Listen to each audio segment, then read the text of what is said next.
Hey everyone, welcome to this tutorial on Cursor AI.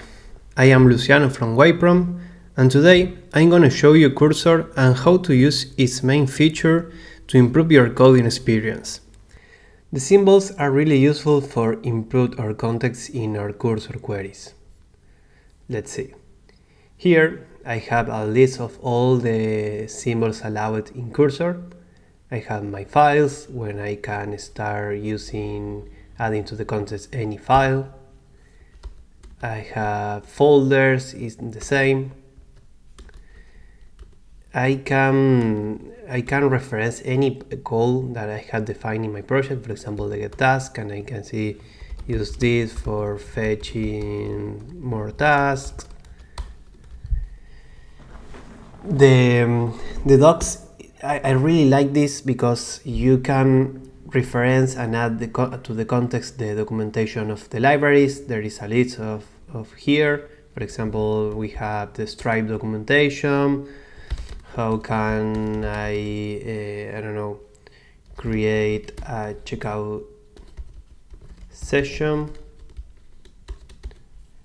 Let's remove this from the context, and I can start asking questions and using the official documentation.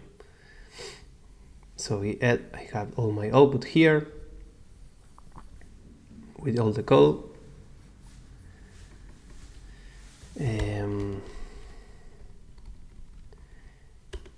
We had the Git, but I haven't signed up here.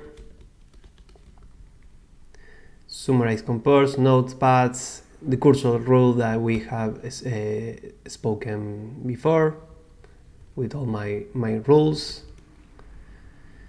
The codebase, when you use the codebase symbol, it is going to look into all the file of the project.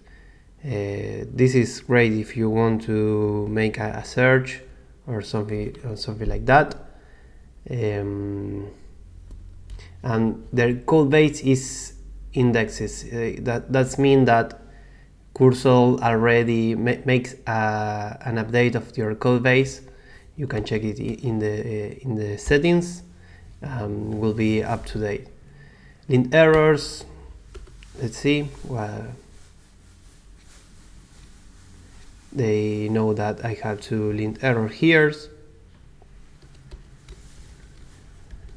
And also we have the web, and this is for searching in the web.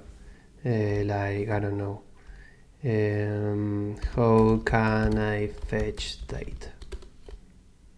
Searching the web, creating search query.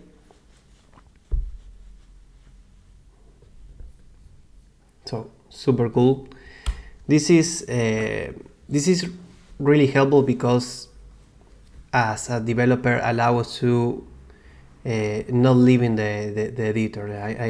I don't have to anymore to go to Google, make a search and everything. I can do everything from the editor.